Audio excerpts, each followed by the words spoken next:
What up, guys? PXF Paradigm Review Show. I still want you guys to vote on which background you like better, the white text or the red text. I was thinking about using the red text for this show because of, gratuitous violence in this film. I wonder if it'll let me change it mid-show. So which one do you like better, that one or the one I just had on? Let us know. The Boondock Saints 1, 1999 action vigilante crime shot in Boston and Toronto. Let me get the chat back up in case you guys holler at me. I've got my old legacy thermal on, but I also have the rosary because they'll do favorite character. So we'll get it popping. Gaz, how you doing? Pretty good, man. Pretty good. It's about the show today, and I'm looking forward to getting into it, man. And got to do some blatant St. Paddy's tomorrow. Remember, folks? Yes, sir. Damn right. Everyone's Irish this weekend, so grab your beers, guys. Help us celebrate St. Paddy's. Of course, it's Boondock Saints 1. Introducing one of our new Paradigm Review Show guests, Crip Rick. I've been on his show many times. I've been on his radio show, been on his channel, and he's interviewed us about the Zodiac Files and true crime topics. But what up, Crip? How you doing, man? I am doing great. How are you guys doing? I'm excited to do this one.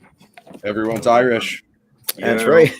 Pretty amped, and I'm looking forward to getting into it, man.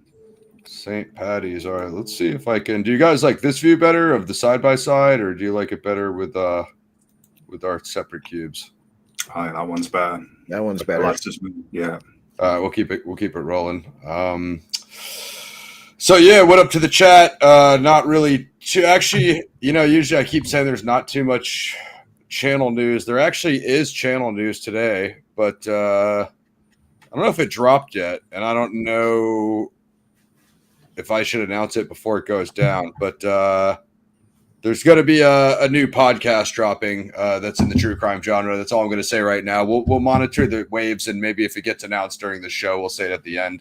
It's supposed to drop today anyway. It's my debut on a massive pod.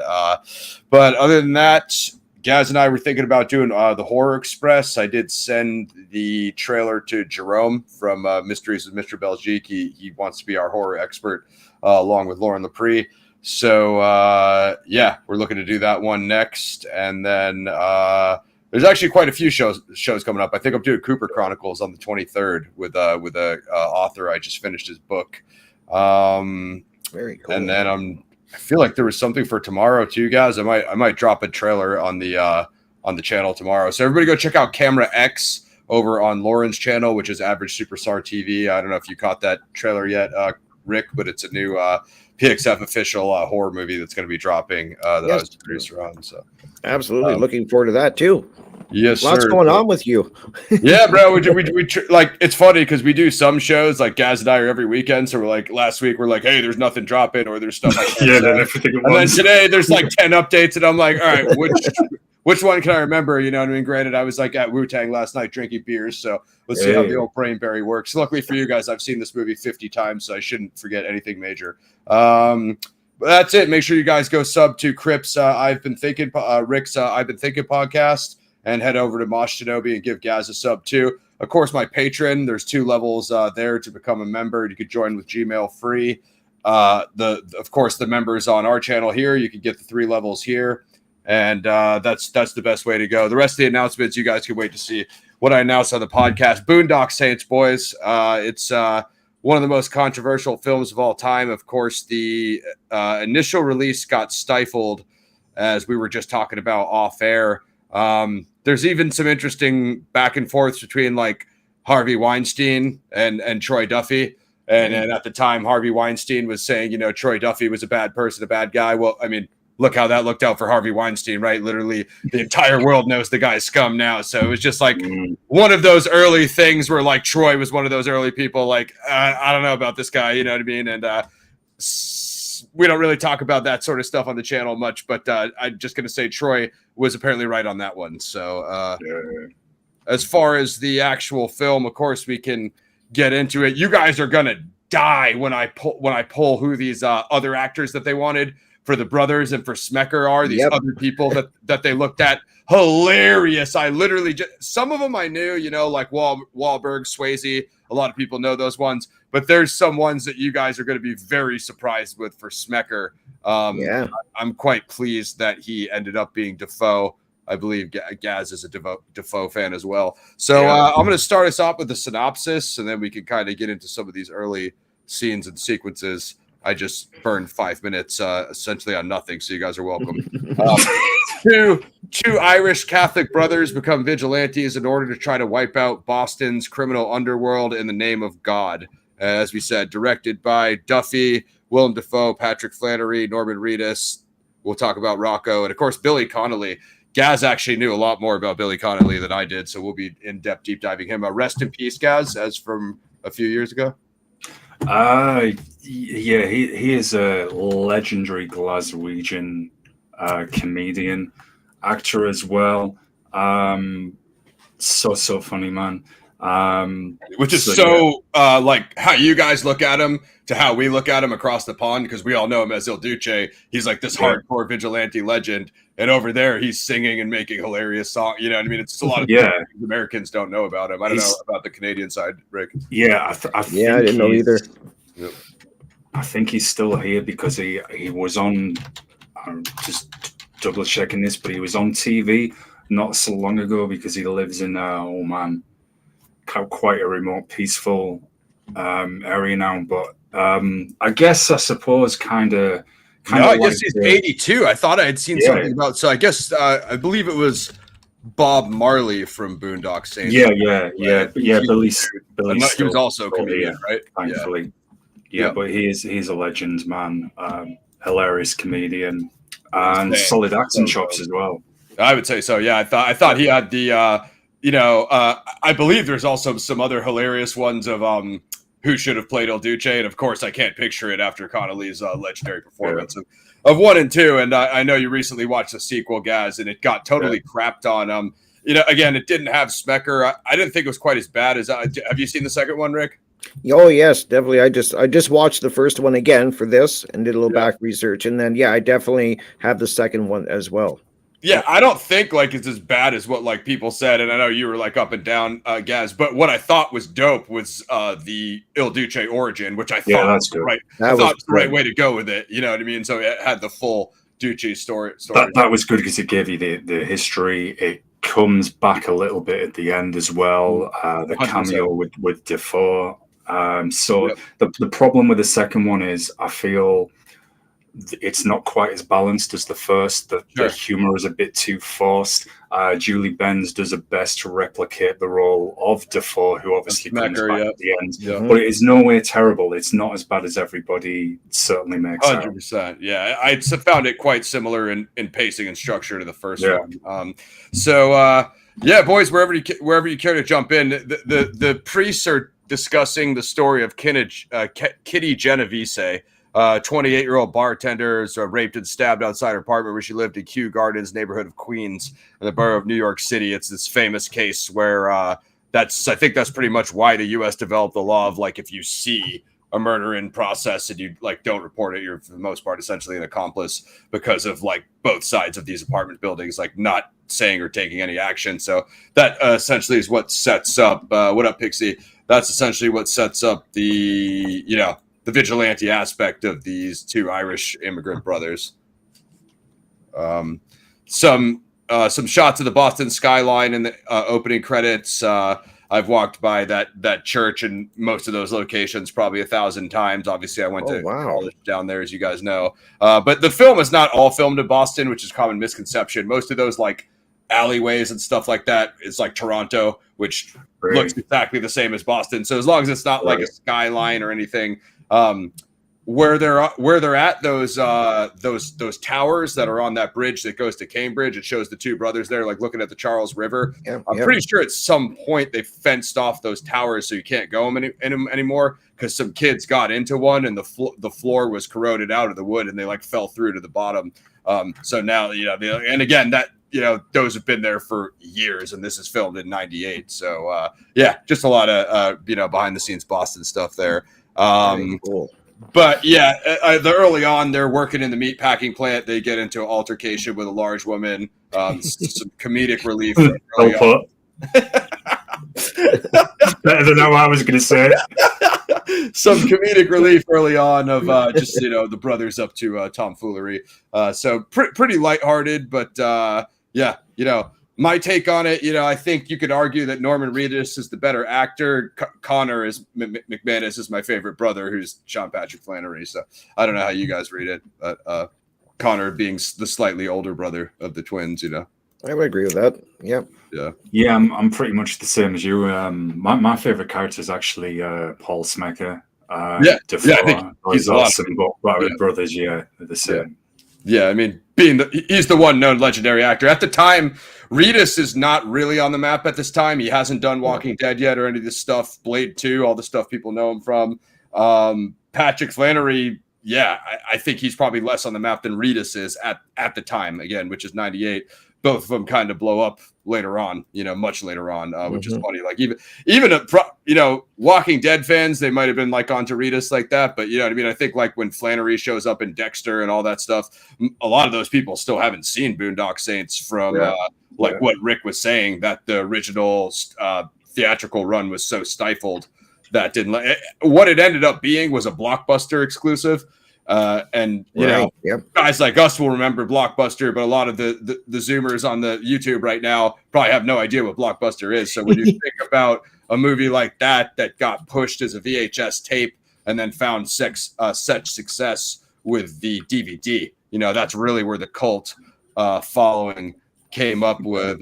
So going back to the plot, I'm just trying to remember, we get through the credits here. And pretty soon they're celebrating St. Patty's at the bar, where the bartender tells him he's shutting down, and the Russian enforcers come in. So I mean, you guys know this sequence. This is the infamous start to the scene. So, any takeaways you guys want to jump in on any of those scenes? Sorry, go on, Rick. Oh, I was just gonna say I'm glad you kind of brought up I did a little bit of research, because I knew I'd be on the show with you guys, and I don't usually do a lot of back research on like movies and stuff like that. I leave it to people like you guys that do that, and I watch and learn. But I was like Ross said, I was shocked that it didn't have a big release. Like a lot of things shocked me about it. Who some of the potential actors for this movie were going to be.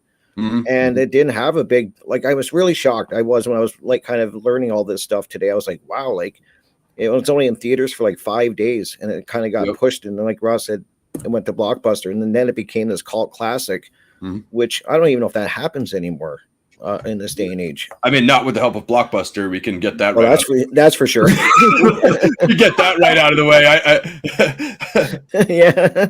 What up, Gary? It's really interesting, and like you were saying, some of the people that were considered for the roles, it was crazy when you start really doing a deep dive into the origins of the movie and what it went through, and into the sequel. And then they thought they were going to make a third one, and it's always been kind of, from what I heard, this talk that there's going to be a third one, and then it never is, and kind of back and forth. So I think it's still coming. So we could wrap that stuff up at the end, Rick. Right? Okay, sorry.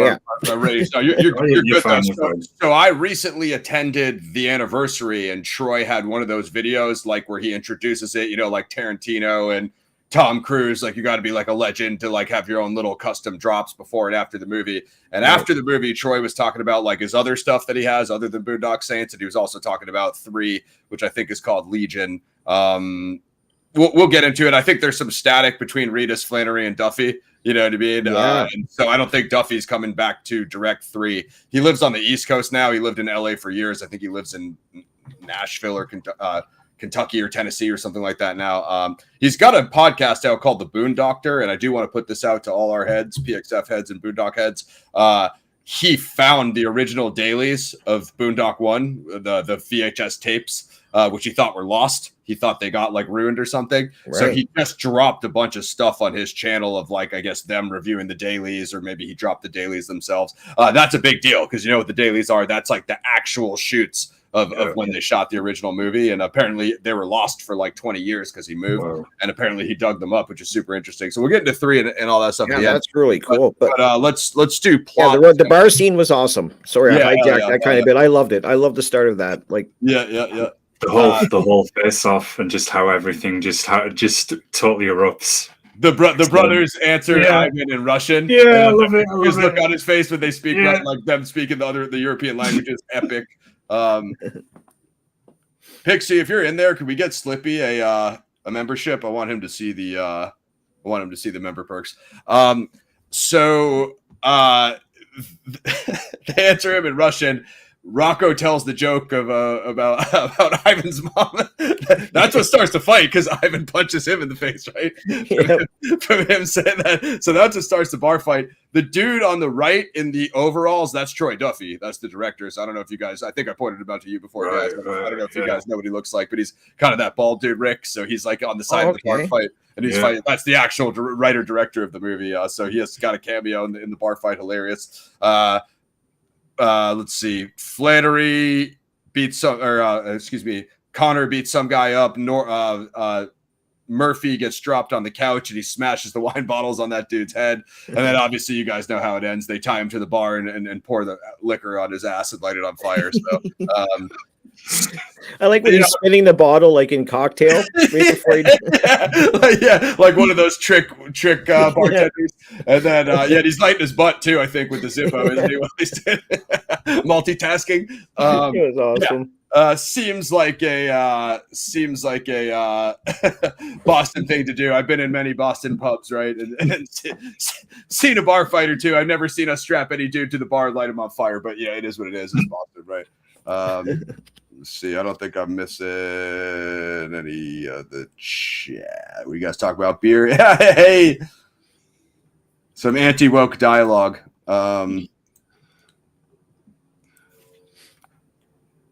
Just want to give a shout to even the barkeeper just before that fight happens, who's obviously suffering from Tourette's. But the proverb. So he said, I'll figure it out, Pixie. Yeah, it does. It takes place in Boston. Yeah, not a lot of scenes shot there, not all of them.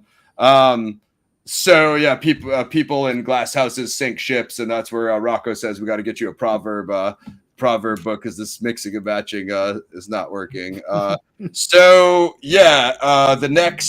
next morning is the brothers waking up from like the St. Patty's celebration in the warehouse. The Russians burst in. They're basically like going to take them hostage and kill them. A lot of shots of the rosaries swinging on the wall. And I love that. I love this. I love the filming of this movie. I really do. And to me, it's the little details, and that is such an iconic moment for me in the movies when you see the crucifixes moving. And I just love the way this was shot. And I'm very much like the original Crow movie. I like the way movies are shot. I'm really aware to that. And this one was one of those movies. Yeah, absolutely. So, you know what I mean? This is another one of the iconic shots coming up. So Ivan is talking crap to Connor, handcuffs him to the toilet, and they bring Murphy down outside in the alleyway to like execute him. The music is insane. Like this song, I think, is one of the dopest songs on the score. It's like kind of that electronic early thing before electronic was music was annoying. And then I mean obviously he pistol whipped Connor, so he's got like I like that shot of Flannery with the blood dripping down his face when he's yelling because he's like he knows they're going to try to kill Murphy, so it just kind of sets up the brothers connection there, I guess. And the shot when he's trying to break free from the toilet and the handcuffs as well, and you get the close-up on his hands to emphasize the desperation and urgency. I was going to bring that up. Yeah. That was a great scene where you see the blood running from the cuffs and that. And when I see that scene, I'm like, God, I wonder if I could even do something like that in a moment like that.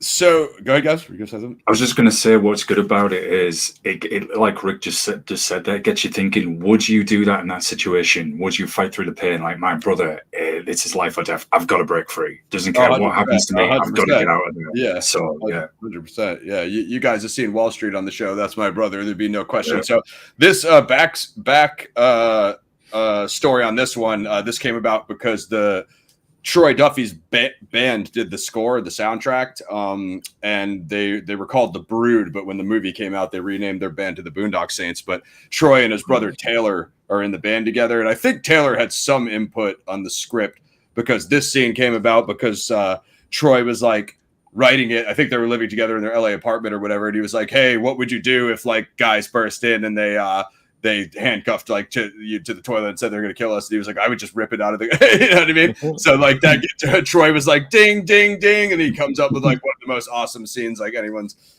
ever seen. So walking up the back fire escape. I mean, of course, we all know the shots. It's kind of those, the Russian guys in the alleyway with the cool song. And then eventually it's basically, don't even know what would you call that, but it's like a straight upward shot from the ground, showing from Murphy's view with the pistol in his face, and the iconic "I hope your conscience is clear" Irishman by Ivan. That's when you see Connor drop the toilet on his head and jump off and land on the other dude. I love that shot though of where you see him jumping off the building with the toilet. It's gonna happen. You know what's going to happen, just the way it kind of... He has that dumb smile on his face when it's like shattering on his head.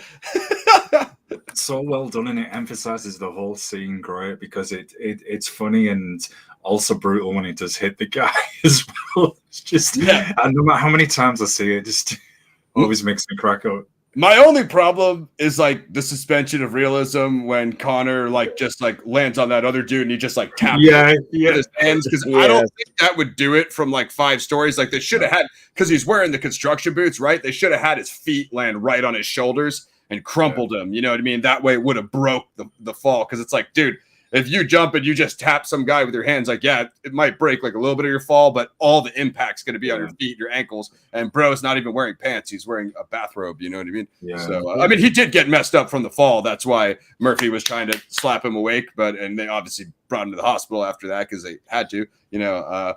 Just I love to see. I think it's one of the best shots in the film, like Rick was saying. And then obviously he grabs the money and the cash and all that stuff. I like the way like his first instinct is to like check their pockets. You know what I mean? It was like it just seems smart, you know? Yeah. Yeah, it's very well executed, the whole thing. It's just got that nice balance, which is continued, that humor and the action, the dialogue as well, the facial expressions again, all very, very well put together.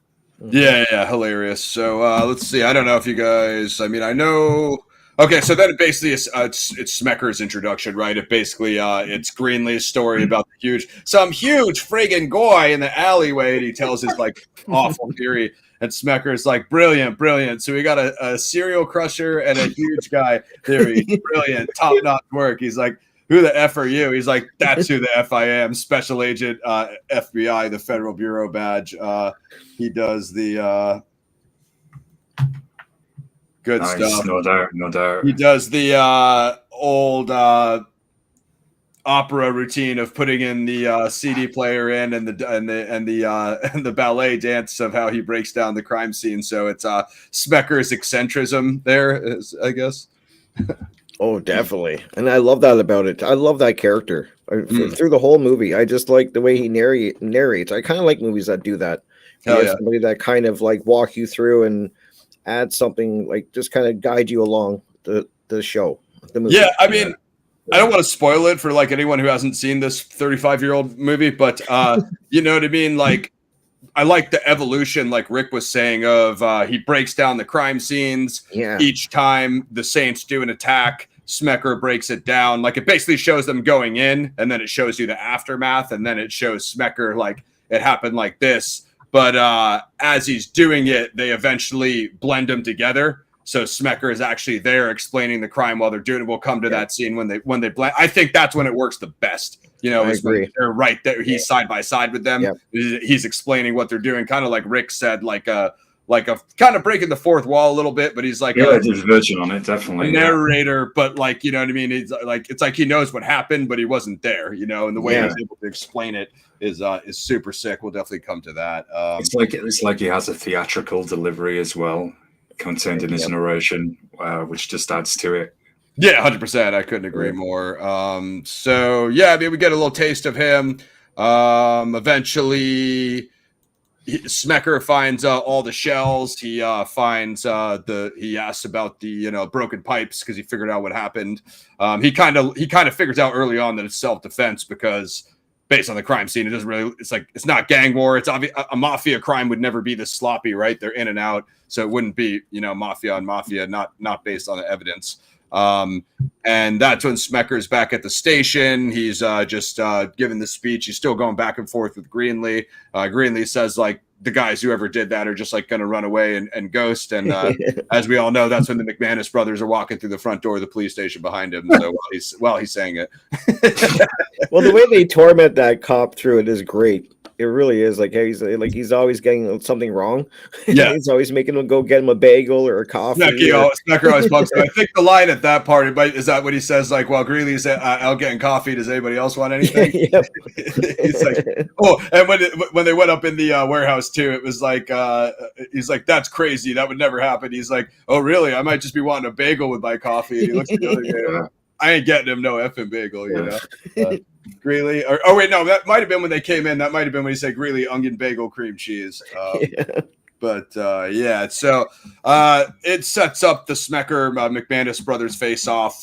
He starts to learn that like they know like 5 different European languages. The only thing I didn't like, guys, I could break this scene down for you guys, is when he asks him right there in Italian or whatever, like, what do we tell him about the money and the guns? It's like, would you really wait to have that conversation until you're in front of the special agent? Like, even if you say it in a language he doesn't know, he's still going to know you're talking about hiding about evidence. He's trained. He's going to pick up on the tone, and you don't know as a special agent. It's likely he may know another language or a little bit of it, so may be able to get a little bit of a grasp. So yeah, I get you there. That was the only part in that situation.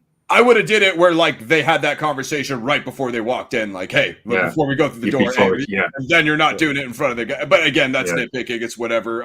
They still speak French, Italian, Russian, German, Spanish, Russian, Spanish. One funny thing was I think Reedus was looking at the cards to try to say those foreign languages. So you can see him like looking up randomly, like people have pointed that out. But I mean, again, you're about to guide them along. Yeah, I mean, but again, you're an American guy about to speak 5-6 languages in a scene. Like, you really can't hold that against someone. It's not that common. Maybe like with the Italian American guys, they did good with Italian, but outside of that, you know what I mean? Yeah, so I mean, he just kind of tells him the story that they had gotten in a bar fight. They had they had pulled up on those guys, or those guys rolled up on them, and it was self-defense. So Smecker doesn't charge him with anything. They decide to by this point somebody had already from the station had leaked it to the media, so it's like already out there, and then the media's out front, and they decide to stay the night at the station because they don't want to encounter the media rush. So. I mean, I think all of that worked for the most part. Yeah, great. Yeah. We know our boy Rocco is outside. That's the first time Rocco walks by Smecker. He brings them their jeans and their pea coats and their rosaries and stuff. So after that, we have the epiphany when they're sleeping in the station when the water drips through. It's the priest audio track of the Kitty Genovese monologue, and you guys know how the brothers interpret that. A green light, open season on Boston's criminals. So they basically interpret it as like a sign from God. Makes this movie a little bit different with the Catholic spin on the vigilante theme. I hear it, man. I never interpreted it that way, but I could go with the divine intervention scene. It's maybe about a day or two before their epiphany or whatever. So, after that, they wake up. I mean, I like the next pacing flow really well. He wakes up to the page from the Russian mafia dude's pagers, dude. That's another thing that's going to be this next scene is a payphone, so there's two ancient things that we'll never see again, pagers and payphones, but 90s movies, right? Like we were saying this before, you can't beat them. So he gets the number and goes and checks the payphone. It's the Russian dude telling him to be at I think it's the Crown Plaza. Gives him the date to be there. It's going to be the big meeting. So, everything from here up until they pull up there, I think has like really good pacing, the music. And then obviously they go to the weapons shop I'm sure you guys know. That was awesome, that scene. I love that. I always wonder if there is rooms like that. Like, I'm sure there is in the criminal underworld, where you just kind of bring like whatever money you got, and they just kind of like, all right. It's just like, yeah, I'm sure there is. I'm sure there is. I just love that scene. I love the scene too about the rope, like and all of that. I love this scene, like this whole build up. Yeah, they bring the rope gag back in the sequel. And So the Rambo knife. I like the Rambo knife. Yeah, is that so, Rambo? You know what I mean? That thing is, oh man, I love that knife. And then there's so much on the walls. Obviously, Murphy is on that massive turret. You know, and obviously they can't bring that thing out. I mean, that's like this whole scene is incredible, and it's funny as well, especially which I'm waiting until we get to it when Rocco arrives as well. Oh yeah, no, Rocco is the goat. So who was talking to me?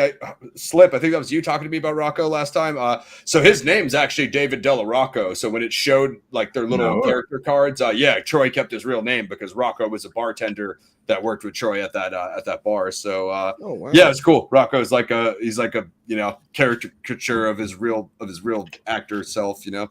Very cool. But they have like the crazy black silenced pistols. That's like the Boondock kind of like symbol pistol. The argument about the rope. Charlie Bronson's always using it, so they get the rope. And then the Rambo knife. And they pretty much load up on materials, guns, ammo. And that's so they know where to go because he gave them the room number on the and so Connor wrote it down.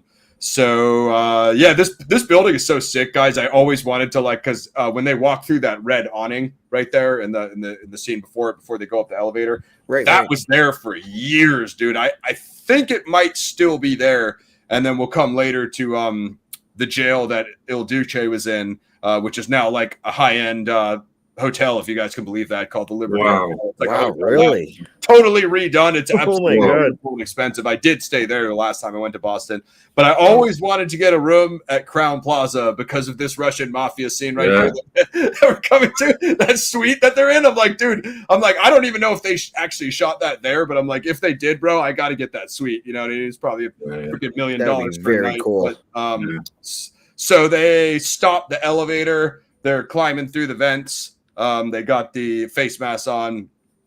That song too is sick. It's like that opera kind of electronic opera. That's probably my favorite song in the movie. Very good soundtrack in both movies. Actually. I was just gonna say that I love Fu Manchu on the second one, who came from Caius and then so many other legendary bands. So awesome. You guys know what scene it is. Everybody knows this scene. It's one of the most iconic of the film. Climbing through the vents. Getting the argument on top of each other about the rope again, start hitting each other with the flashlights, essentially getting into a fight. That's what makes like the Boondock Saints different as like vigilantes or like, whatever hero characters is like, they just like get into these like brotherly like conflicts that just have nothing to do with the mission. Vent breaks and we all know where it's going. They've wrapped themselves in the rope as they fall upside down. The iconic upside down spinning scene with the dual silence shooting all the Russian mobsters in slow-mo upside down. I think that's one of the best shots in the film. I've got to ask. I want to put this to Rick. So, when you saw this scene, when you watched it recently, did you think this was reminiscent of kind of those Chow Yun-Fat movies? You know where they had like the slow mo and the guns. Because I got that impression a little bit, the way that it was shot with the angles, and then you see the Russian mob guys being taken out, and I thought, really well done. I do too. I agree. I thought that as well when I saw it, and I love that. I like that type of slow motion stuff and that. Like I'm a big fan of movies, so when I see something shot really cool, like I'm always really aware of angles and stuff like that, and I just love that the way that you see them spinning, and they seem to do a lot of upshooting in this. I don't know what they call it, like Ross said, I don't know what you call it. I'm not sure. Usually I can tell you like mid shot, head shot, long shot, round shot. I don't know. And that's like a famous kind of Kurosawa angle too, and I'm gonna have to Google that because I'm not sure what the name of it is, but it seems like Troy's iconic style, like Rick was saying. Maybe Troy takes some Kurosawa, maybe he takes some Tarantino, maybe he takes some John Woo, as Gaz was saying. But it is, I think but there's probably a closer influence, Gaz, which is, I think you've seen it, State of Grace.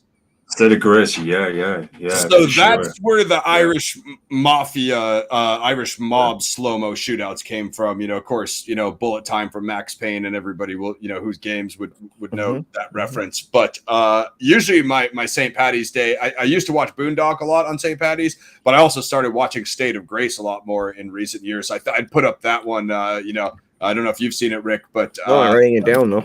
I think that's one we should probably do down the line, guys. Maybe next St. Paddy's. State of Grace it's got a sick ensemble cast. Anyway, I won't turn this into a State of Grace a referendum. But so I love how when they're falling from the roof, he cuts the rope with the Rambo knife and then he lets go of it, so it falls with them in that slow-mo fall. Like that's just a sick kind of close-up shot. And then once again we're just okay, there's a little more. So ultimately they do their penny eye ritual for Karan, the boatman of the River Styx, of taking the souls to the afterlife. But before that, I think, Gaz, you were saying we get a secret cameo of one of our boys, the comedic relief character Jafar, shows up in disguise. Jafar, though, such a funny name. I love this scene. Everything from how it's filmed, as you said, putting the coins up there for Sharon, that gives you again another insight into what the motivation is, why they're doing things, that kind of spiritual element to it. And then what you said, oh man, completely hilarious. It's just the way as well the actor. I crack up every time I try and talk about this. It still gets me no matter how many times I see it. It's just the most. I'd be interested to know how many shoots they did on that scene as well, because they must have cracked up a few times, man. Kind of just. Oh yeah, I'm sure they did. I mean, they're all pretty tight friends. Definitely, yeah. So I can unpack some stuff for you. So when Connor did that stutter step and he made like he was going to go for the money, and then Murphy tried to go for it and he grabbed him and spun him around and threw him down. Reedus didn't know Flannery was going to do that to him, so he got him off the rip. It was a freestyle. Yeah. Wow. He did that fake step, and then so there's like a lot of like kind of improvisational, type things that they did when they're acting. So it's just kind of funny. Like you see those little like brotherly moments, and like he just threw that in freestyle. So it was cool.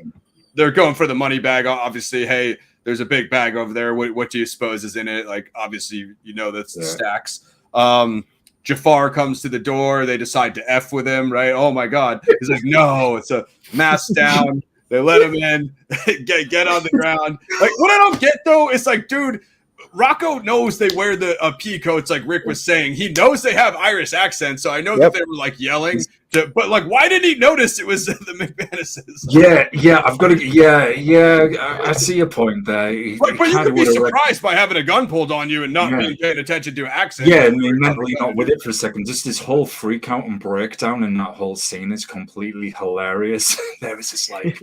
Can't say the words now for obvious reasons, but words mean well that I use, Ross. Yeah. Oh, the Rocco F word monologue. What the effing F? It certainly illustrates the diversity of the word. So yeah, there's a little F word chain alliteration there. This is why we were saying Rick was saying Rocco's the man. Man. So later on, there's some funny Smecker lines when he comes to break down the scene. The best. Oh my God.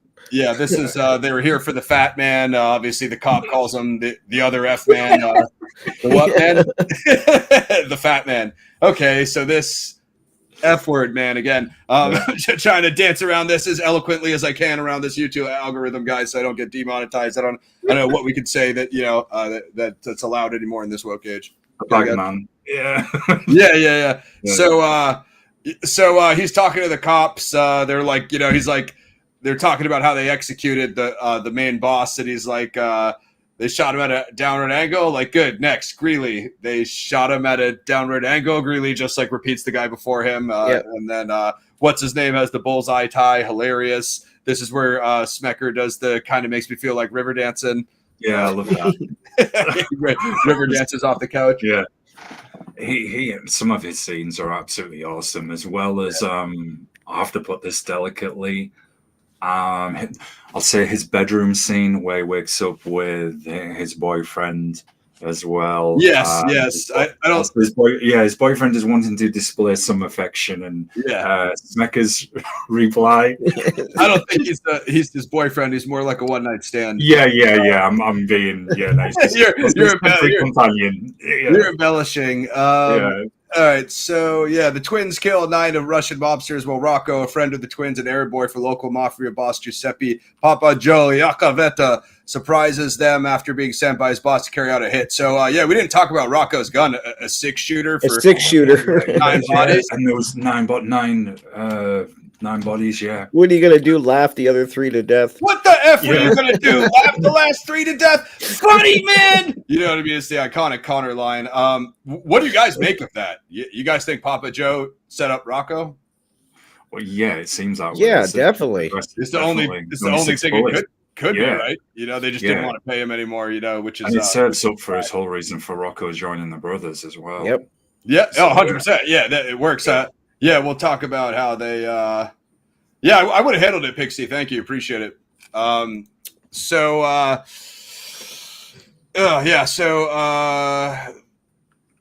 That's... Well, they kind of fast forwarded here. So, I also got to say, Russ, one of the best lines that I like, too, is when he says this is like one of the worst Hollywood movies. This isn't. This oh God, what do you call it? This something James Bond. Yeah, this doesn't happen. Yeah, no, this doesn't happen in real life. Nobody does that. This bad television. You see this type of thing with bad television. That's going back to Charlie Bronson, because the MacManus brothers are influenced by like vigilante movies like Death Wish and Clint Eastwood, and that's why I love about the MacManus brothers, because they take in like modern vigilante references, which like makes them different than other kind of Marvel or just whatever random guys. What up, Matt? I thought it was a great line, though. Hilarious. Smecker's the man, like you're saying. So I think so they go party at Rocco's place. They get drunk. That's the Rocco kill, like you guys were saying. Oh wait, no, hold on. Did that? Yeah. So they get drunk. That's the Rocco kills the cat gag. Man. He's like, hits the gun, which shoots a cat, and they're all like lifting up their shirts because they thought they got shot when they were drunk, because they saw the brains. And then he says as well, like referring to his girlfriend. How can I say this on YouTube? With her being an alternative consumer of things that can alter your feelings and mental state. So, well put. The way when he says to the brothers, "Oh, it's okay. She's completely off her face." More or less dialogue to pertaining to this. She won't have any idea that the cat's gone. Of course, what's one of the first things she notices? Yeah. What's the cat's name? Skippy. Oh, what color was it? What color was it? Talk to that. He's like, I'll shoot myself in the head if you can remember, anything about it. And then Ravy yells at him not to talk to her like that. Shut your fat A, Ravy. I can't buy a pack of smokes without running into 9 guys you effed. Everyone loves that line too. Ultimately, the next day, when they recover from their hangovers, Connor approaches Rocco about the setup. The 6-shooter for the for all the guys. So Rocco, deep down, Rocco knows it's the truth, right? But he argues with him in the moment. So Murphy shows up late and checks him. I love that line. What kind of flowers you want at your funeral, you dumb wop? It's the last time I'm going to see you. When he kicks the gate, one of my favorite lines. Is this when Rocco has the meeting with the head of the family, and you've got the junior head there, and they call him the funny man, and that's where we're kind of introduced to his nickname, and then he's telling some jokes. Yeah, the joke. I can't even remember when that is, honestly. Now that might be. I think that was before. That was before. Yeah. So that's Okay, so I mean, we haven't talked about him yet. The infamous Ron Jeremy, cameo. You guys remember what I just said about Harvey Weinstein? So, although I did like Ron Jeremy's cameo in this movie, he's about the worst person ever, and pretty sure he's in jail now. But so rest in peace to that guy's career. But plays a great scumbag, Gaz, right? Because he is one. Yeah. So, and then Papa Joe Iacovetta, who I think that guy's actually a much better actor. He's the mafia boss. He's a Canadian actor. Yeah, there's a joke. There's a racist joke here about getting all the non-whites out of America that Rocco tells his boss, and then Rocco's got the shiner because the underboss was talking crap to him about somebody didn't think you were very effing funny. He's the funny man. Yeah. Rocco, the funny man nickname, as Gaz said. Yeah, and it kind of shows you how they don't quite take him so seriously either, as we'll get to a scene which I'll let you lead us to, when he definitely then decides that he is going to go with the brothers, which is that scene in the diner. Mm-hmm. Yep. Yeah, that's the one we were coming to. So when Rocco needs to go meet up with the organization again, it's at the bar where the Sal, the fat bartender, is, and so after he tells Papa Joe the joke to make him laugh, the last cut is tell me one more. He's like, what? What? Like, I know this joke sucks. I'm having a rough day today. I'm not very funny. But it's finish the joke. Funny. Finish the joke. It's a funny interaction. Obviously, he was on the phone. Like, he melted down on some guy on the phone when Rocco walked in. And Rocco brought him that sandwich with no toppings. Right? It was just the meat. And he looks at it. It's just the way he looks at the meat. It's like, we're both like, what the hell? So funny. Hey, Papa Joe, I brought you a sandwich. So he goes to the bar. He calls Murphy before he walks in. I'll catch you on the flip side. The iconic Rocco line. And that's when he goes in. I mean, you guys could take that scene away if you want. It's pretty straightforward. Do you want to go with this one, Rick? No, I'm trying to remember this scene. I don't know if I went to make a coffee or something. I'm trying to remember it, to be honest. The bar shootout. It's the 38. I mean, you can take it away, guys. I know you know more. Yeah, feel free to jump in. It's where this is a scene in the diner that I said we were coming up to. Yeah. Walks in. There's two of the Italian mob guys sat there, and you see there that they're kind of not taking him so serious. Like, oh, you're the funny man. And that's the scene where there's a close-up. He shoots him with the 38 through his jacket, and then shoots the other guy, and also shoots the diner owner. Jumps over as well. Yeah. Funny. Oh, at least we got our funny man back. I remember now. Yeah. All right. Yeah. That song is sick. It's called. I have the actual soundtrack by Duffy's band. It's called. You'd like the music, Rick. I know you're a big music head. Holy Fool is the name of that song. It's like loud guitars, super thick. They said that they're supposed to be the like fake wise guys or the guys coming up the chain, and they're like Vincenzo was Ron Jeremy's character. He came in the bar shooting his mouth off earlier. It's like, yeah, okay, like you want to test your guys, but like also that didn't like he's gonna go into a public place and go. Obviously, I get like it's the mafia bar hangout, but like and go announce that to the bartender and everybody. Like that part didn't make that much sense. But if that's the setup for Rocco shooting them all, it's absolutely hilarious. So Rocco just shoots those guys in the face right there while they're eating at the diner. Then he goes over and shoots. He's like, the next thing you're going to tell me is Sal knew about it. They're like, that fat F knew about it before we did. So he goes and shoots that guy too. So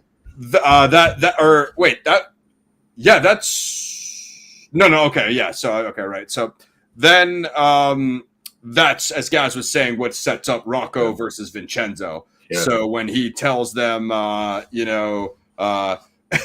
he's talking about like, hey, let's track down the rest of the mafia guys and kill them, and the MacManus brothers are like, we haven't quite worked out the system. He's like, well, who makes the cut? Is there a raffle or something? a raffle. Is there a raffle? A raffle for killing people? Come on, man.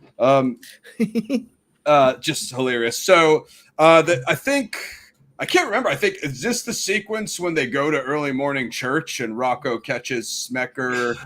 Or is that later on? I can't remember. Is it the confession box scene? Yeah, I think it's the confession box scene, Yes. and then they Yeah. go to the titty bar after that, right? I think that's right. Let me see what. Yeah, I think. Crap. Yeah, because that scene is also hilarious. Yeah, it doesn't have it on here, but I think that's right. Yeah, it's cool. I mean, there's some filler there. Okay, so Smecker did get called in bed with the Asian man before he had to go down to Crown Plaza, so that's when he smacked him. What are you doing? I just wanted to cuddle. What an F word. Yeah, dude. If you've heard the soundtrack, Slippy, you would rock. There's some bangers on there. Soundtrack's good in both movies. On Boondock Saints 2 as well. I feel. It's got that very grungy feel even on the second one. I mean, obviously you've got the Desert Stoner Rock with Fu Manchu on the second as well, so definitely recommend both soundtracks. A cameo from Rob Wells of Trailer Park Boys in Boondock Saints 2, Rick. I don't know if you've seen Trailer Park Boys, but yes. Yep. Canadian legend, so absolutely get that going. So there's the whole confession booth thing. Smecker is getting wasted at the bar. He stumbles into that confession booth drunk and confronts the priest about like what he should do about the MacManus brothers. Rocco puts a gun to the priest's head to make him essentially agree with Smecker, in which case Connor puts a gun to Rocco's head. So you have a 3-level confession booth infiltration there. Just a ridiculous moment you would only have in a Boondock Saints movie. And then, of course, when Rocco's done and the priest tells him to get out of the church, he sees Murphy and he's like, the Lord works in mysterious ways. And Murphy's like, F does that mean, So just some of that like dialogue is just like hilarious, like I love that scene. So funny. Yeah, this is one of the few like independent scripts like I've read like the whole thing, guys, because it's considered like the holy grail of like indie film vigilante scripts. So we get to the titty bar where Rocco knows that Vincenzo goes to the same night every time. Definitely a sick scene. They're coming in. There's some gags there with Rocco's nose being poking out of his mask. He's trying to be like the brothers. They kind of clown on him, and then sets up some more of like Smecker's analysis once we get inside. Yeah, and it's definite. Not saying it's intentional, but with Rick mentioning the Crow earlier, and we of course reviewed the original Crow, and then that travesty. I'm not going to mention it because I've still I don't want to do myself any more harm. But that scene, but where they take Ron Jeremy characters out is kind of like reminded me of that scene in The Crow as well, where the other guy got taken out. Remember, who was in like the naughty. Dude, I never put that together. That's nice. Kind of nonsense to that man, dude. I bet you anything Duffy got some like influence from that, dude. Great call. That's a good call, dude. Yeah, always good to have the Crow influence, and the way it was shot and the bullets went through the glass as well, and you see the TV and Ron Jeremy falling back. Now, obviously, in the OG Crow, Brandon's revealed facing opposite. I forget the villain's name now. Yeah. So obviously they go a little bit more in it, but I thought, man, that did remind me of it. Great call, dude. I never put that together. That always slipped by me. Of course, I love the Crow one. So they take out Vincenzo. They just like, I think they tip her to get her out of there, but I can't. I don't think they pistol whipped her. Right? I think she just passed out when she saw the guns. When she saw them shooting, she passed out. That was the stripper.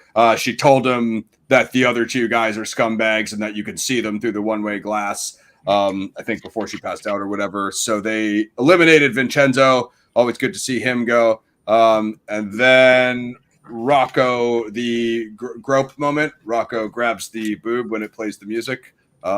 So he said he's a moron and he wants to make up for the titty thing. So he asked them if he can do the two guys on the sides because there was 3 chambers. Yeah. They let him. Connor doesn't want to. He wants to just have the MacManus brothers ice him. But like Rocco kind of begs, and so they let him do it. Murphy always kind of caves to Rocco, right? So they let him do it. He shoots the 2 guys on the sides, and then that's when he crosses and does 1 bullet in each wall. Yep. Wyatt effing Earp, the legendary Rocco Wyatt Earp line. That was such a good scene. I always love that Wyatt Earp line. Very well, very, very well filmed. Yes. Everything from the angles. I know I talk about that a lot in the shows, but it definitely was evident. Yeah, the slow-mo executions, like Gaz said, the breaking glass effect was cool. Just a lot of cool stuff. So Smecker shows up. He's breaking it down once again. He calls it like a Kennedy-style assassination with the bullets being separated. And that's when they tell him about the scene at the bar, the diner, because no one told Smecker yet at this point. His like hunch, his gut instinct, right, is that it's all related, which it is. He just hasn't put together that Rocco is with the MacManus brothers yet. But he starts to right here in this moment, right, when he figures out the reason why the bullets are crossed, because it looks like we got ourselves a cowboy. And then it shows Rocco. Wyatt. Yeah, the breakdown of that was great. I love that. I love that in this movie when he breaks down the scenes. I think that's a really cool part of this movie. Yeah, it gave you that detective noir element. Hell yeah, yes. Hell yeah. That's exactly what it did. And I like how it right here to the next crime the MacManus brothers do. It blends the Smecker with the MacManus crimes, like kind of like the overlay. It superimposes them together. And once he makes that crossover, I think that's. You guys can tell me like your reaction. I think that's the high point in the movie when they do. Rocco tells them about this next serial killer scumbag hitman that kills family, whatnot. So that's quite a brutal scene when what we're about to get to as well. That's right. Yeah, absolutely. Man,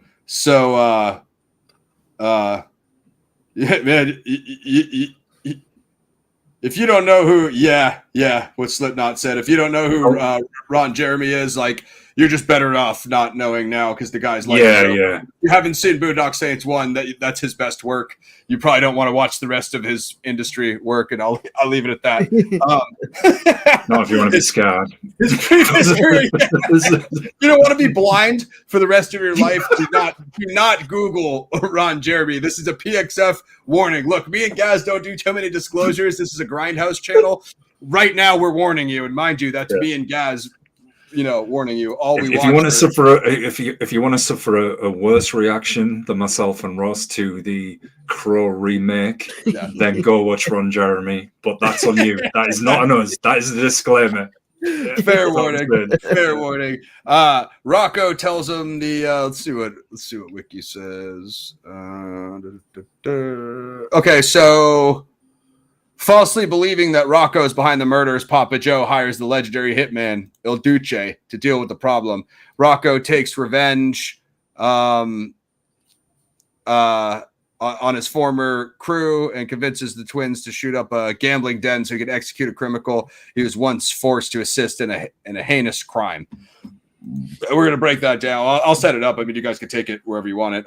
So Rocco tells the MacManus brothers the story of this guy who assassinated an entire family for money. The mom, while she was on the phone, the kids, he wrapped them all up in the carpets and he burned them in a dumpster. So it just by far the most, demented, killer that they've. What up, Jeff?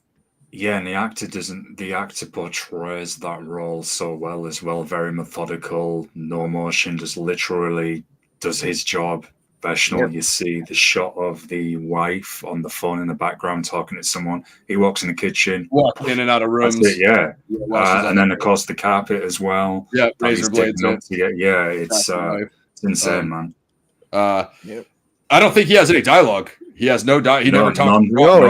Even when it shows him in the next scene, he still never speaks, which is like sick. And he doesn't appear to get angry either. He's just like this really cold kind of. Well, literally, that's what I was going to say. Cold-blooded killer, So when he throws the matches in, he burns the bodies of the dumpster. The last shot is him staring in Rocco's face. You know what I mean? Which I thought that was it because he was trying to see if Rocco was going to break. That's what makes that character really creepy too. Is the no dialogue? Like he doesn't need it. Creepiest character. And he looks normal, Rick, as well. He likes, like some kind of an office worker or something. That was the whole thing. Deadly cold-blooded, and that's just like your neighbor, your suburban neighbor is like your psychopathic hitman. You know what I mean? It's all covered up in the back. I think if you gave that character lines, like something to say, I think it would diminish it. 100%. It's better something's left unsaid, kind of thing.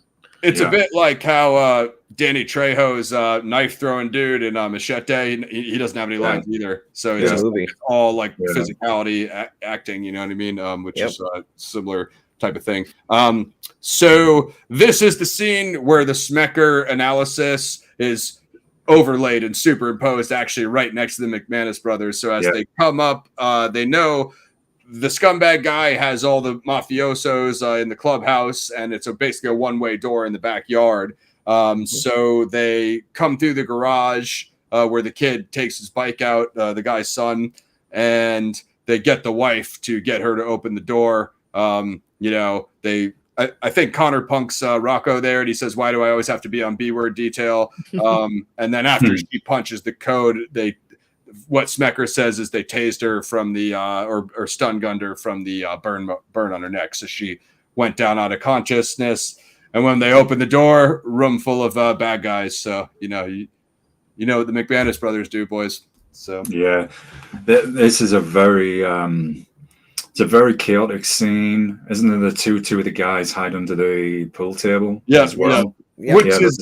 Which is what Connor was talking about in the Crown Plaza. He's like, dude, in the movies, you always got that guy that jumps behind the couch. You got to shoot him for 10 minutes. And then in the next one, it kind of happened, right? But the cold ice hitman who's in the bathroom, if I remember this correctly, is he actually sat on the toilet while this is all going on? And he's completely calm, like nothing's bothering him. He's just like, oh, well, I'm going to finish up here. And you see him calmly get something, doesn't he, that he uses on Rocco when Rocco rips the towel holder out. Yeah, he grabs the towel, he does his hands, he's in no rush. Yeah, and that's while the bullets are going through the bathroom, mind you, and scattering the mirror around him. So he's finishing. Yeah, he's just completely calm and chill. It's almost like if he's going through some kind of meditative step while all this is going, and he's like, but I guess that's kind of his that's his piece, I guess. That is what in the chaos. And it is amusing how that scene is set up when. Is it Connor who says to Rocco, right, you do it, you take this guy out, here's your moment, and then think it's Murphy that rolls over the pool ball. Remember, right? Yeah, exactly, because that one dude started getting back up and Connor saw him, so he has the side holsters, so he drew on him. And I think the guy said, like, I don't want to die or something. Connor blasted him. He said something like that when he was on the ground. He did. And then Connor caught the shell and did the sign of the cross with it. Well, he did that. Murphy rolled him the cue ball, and Rocco smashed the hitman guy. Sick F. Do you both feel that was all to give it like Rocco's moment in the film for him to fully now go over to joining the brothers? Like he's completely 100%. With them now. Oh, for sure, because you got the guy that scarred him for killing that family. Like he told Connor it was the worst day of his life. You know what I mean? Yeah. So when Smecker realizes the trajectory went under the pool table, he's like, I think that was Rocco who got down on his knees, because Rocco wears a white shirt and the MacManus brothers wear black, so you can tell them apart when they have the face masks. So obviously Rocco's hair. It goes without saying, but when Smecker gets down on his knees next to them and he does the under the pull shot, like that's the moment right there. It's like it's almost like you could. It's kind of the way of foreshadowing that you could see like Smecker's slowly appreciating what they're doing, and he's getting closer and closer to like their side of the line. You can kind of see how I interpreted it. Yeah, definitely. I did like. Both Connor and Murphy's comments to Rocco when he's got the head mask on at first, the balaclava. That was good. Yeah, no, for sure. That was a classic. So an iconic scene when they come outside of the front door, and that's by Il Duce. The Smecker analysis continues on from all the shells all over. And, like, I love the backdrop of like a suburban neighborhood in broad daylight. Have we missed that scene where there's the head of the Italian mafia talking about Il Duce? I mentioned it because when he went to hire my bad. The urinal cake guy, and he took him off, and he's like, I just mentioned it briefly from the analysis. I didn't say that he warned Papa Joe that Il Duce is a monster, and it has a thing for whacking mafia guys, and he's like absolutely insane beasts. And then I don't know if it did. Okay, so I did miss the Liberty Hotel. So when the mafia paid the fees to get Il Duce out of the lockdown. That was an old prison. I forgot which jail was. I used to know the name of it. It's right there at the top. It's right next to Mass General, but I forgot what the name of the jail was. But anyway, it's the Liberty Hotel now. I've been in there many times. And just that sick scene of them having the shotguns right in his face, lowering him in the cage, bringing him out barefoot, all the other cons watching it on their mirrors, their shaving mirrors to see who it is. So his introduction is absolutely insane. He's my favorite. Yeah, and then when they do the parole hearing and they have that cage over him, like that, like a bird cage, it looks like almost. Yeah, because he's such a beast. He has so many bodies that you know what I mean. He needs to be totally muzzled on some Hannibal Lecter shit. So obviously the first encounter with Rocco, the MacManus brothers, and Il Duce. I like when the Greeley's, Greeley always has the bad idea of like what went wrong, and he's like, it was Smecker said it was 6 guys with guns because of all the different shells on the ground, and Greeley's like, what about one guy with 6 guns? And Smecker says, like, Greeley's gotten everything wrong, but he gets that one right. Got that one right. It's unlikely, right? the scenario of one guy with a custom vest of 6 guns, and they do talk about the origin of that vest in the sequel, guys, as you know. Which is cool. That's a good story. I gotta watch part 2 now.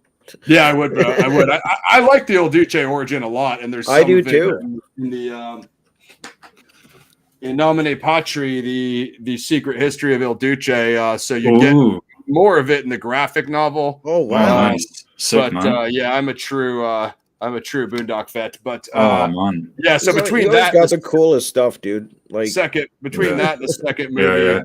You get more. You get a bit more of the Il Duce storyline. He's obviously that's cool. Once again, you know what I mean. Sick, man. So, massive shootout.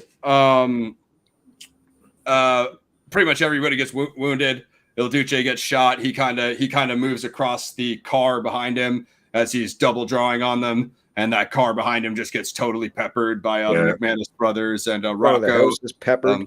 The front columns of the house gets peppered. The MacManus, I think everyone gets shot, right? Rocco gets a finger blown off. I think both the MacManus brothers get shot. The finger. That's amusing. That's Specker's reaction, like what the who the hell are they? And I like how Il Duce bounces. Like they have this massive, almost 10 gun. So he has 6, so 9 gun shootout in a broad daylight in a suburban neighborhood, and then like that last shot, Il Duce just turns his back and just runs. You know what I mean? I thought that was sick. You know what I mean? A little bit of realism to that. Gaz, Il Duce smoking the cigar. Troy Duffy used that because Connolly was chilling at his trailer in between takes, smoking cigars. Wow. And Troy Duffy walked by him. And he was like, "Yo, that's sick." He's like, "Light one of those for the shot." He's like, "I'm going to use that." Yeah, so that was like a real thing that Connolly was doing. Just some authentic, character crap there. Not a major thing, just a little Easter egg. But they spray the blood with ammonia after they get shot. That's how they cover up getting a blood sample, which will identify them. So they do a pretty good job of covering up the fact that it's the MacManus brothers and Rocco.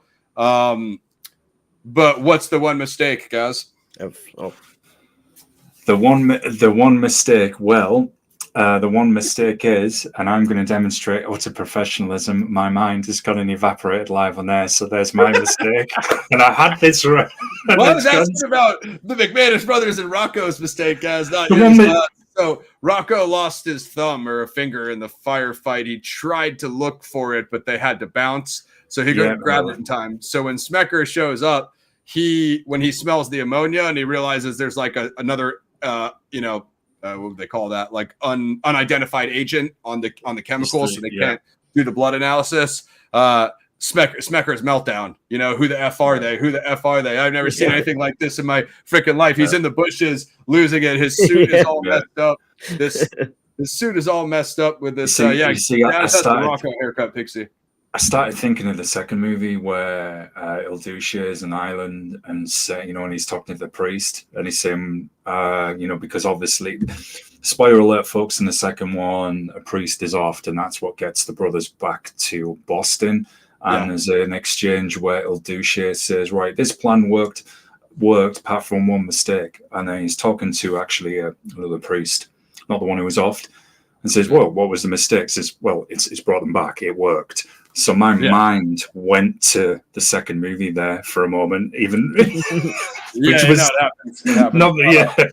So Smecker finds the finger. Apparently, is essentially what happened. So they all see him melt down right in front of him. Like, we can't figure out it's the MacManus brothers or who these guys are. And then he finds a finger. He puts it in his little evidence hip case, and then he just like buttons up his shirt and tightens his tie and just walks away calmly. And they're all like, "Why did he just melt down 1 second?" And then he walked away perfectly fine, obviously because he found the thing that he thinks gonna identify him. When Smecker fingerprints Rocco, it comes up as Rocco, and he's thinking. First of all, the computers he's using, hilarious, guys. Like, did you see that thing? Is like ancient technology. It might have been the Stone Age. I always loved that, like 1998 tech on AOL. I laughed when I saw that too. I was like, "Oh my god, that's old ancient technology." But so he pulls up. Bloody Sunday with some sort of massacre. Does it have to do with that? Yeah, there's not enough time to go into it now, but I know what he's referring to. I'm singing for YouTube as well. Bono, Sunday, Bloody Sunday. Yeah, I think that's a bit off track from where we're at. So he pulls up Rocco's face. He thinks it's wrong because he knows that it's the MacManus brothers. But then, what does he remember when Rocco walked in at the police station? That's right. He had all their gear, all their clothes, so he knows that Rocco's their boy. So that pretty much gets him onto that. Oh, maybe it's from there when he goes. I think we already did that, but maybe it's then when he goes to the confession thing after that, because he's like, oh. They would never hurt anybody, innocent people, like other than bad guys. They would never hurt anyone. And he's like, well, maybe the Italian guy would. He's kind of an idiot. So at that point, he puts it together that Rocco is with the MacManus brothers. Mm-hmm. That's right. The three men are ambushed by El Duce. Although managed to escape, the three men suffer serious wounds, including the loss of Rocco's finger. Hours later, the police secure the crime scene. Investigation seems futile since the twins cover their tracks by spraying any blood left with ammonia. However, Smecker happens upon Rocco's finger, analyzes it, eventually tracking the clues back to Rocco and his allies. This leaves Smecker in a difficult conundrum. He struggles with the choice of whether to prosecute the three men or join them in their cause, as he believes they're doing the right thing. After getting drunk at a gay bar and subsequently taking advice from reluctant priests, Smecker decides to help the trio. So we actually got that scene backwards, but there you have it. Wikipedia fixed it. You guys are welcome. Later, Twins and Rocco inform Smecker that they plan to assassinate Papa Joe's mansion, but Smecker learns that they're walking into a trap. So Connor calls Smecker. You guys know this scene, and we're hitting Papa Joe tonight at his house. I get it's probably budgetary reasons, and you guys could give me your reaction. I would have liked to have seen the MacManus brothers sneak into the mansion and maybe take out a couple guards.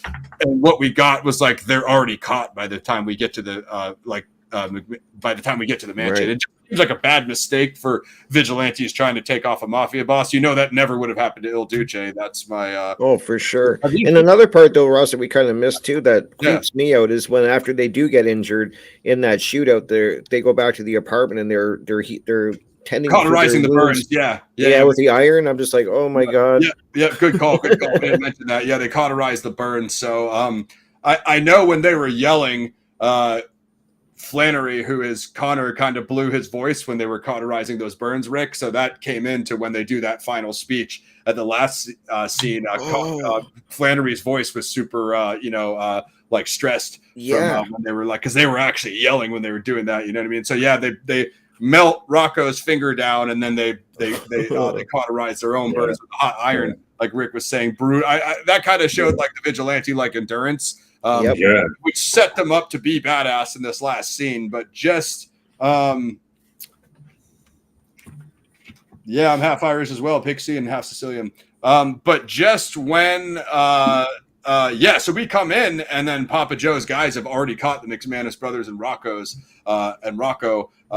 This is after Smecker went to that former Don, like Gaz was saying, the urinal cake Don, and he found out that it's all going down there. They're walking into a trap. So we all know Smecker goes to try to save the MacManus brothers at this point. So it's kind of like when he goes full vigilante. So pretty sick. Yeah. Does get into some awkward situations coming up soon here, guys. Yes.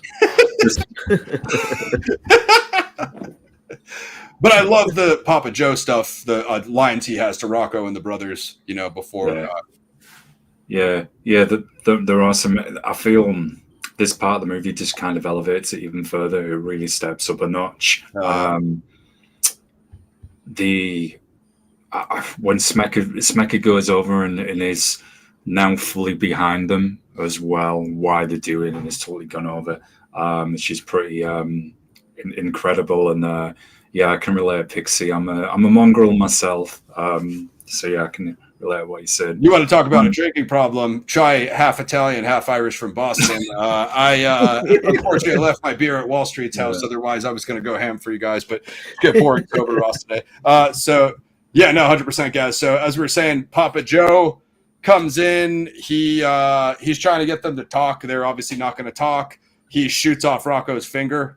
And then so that's like the first of the three who gets wounded. He goes back out, talks to his guys, and they're like, hey, these guys aren't going to talk, whatever. And he's like, all right, there's only one thing to do. So Papa Joe comes back in and shoots Rocco. That's the first of the three. Yeah. Rocco's death scene, brutal, amazing score, amazing music. Sucks to have him go because he's an iconic Boondock character. It was generally sad, and I thought the Connor and Murphy, the acting here, the genuine sadness. I mean, these guys have been offing people all movie. They're best friends, etc. But now their best friends gone. The sadness, the genuine sadness, you really felt it in that scene. Really powerful, and of course, this leads up to Papa Joe coming in with the famous prayer to recite, and he realizes then it's his sons. And I've got to say, Ross, I've been trying my best to behave. I know this is a little off subject, and I can't believe I slept on this. That prayer is on one of the Guerrilla Alliance albums, isn't it?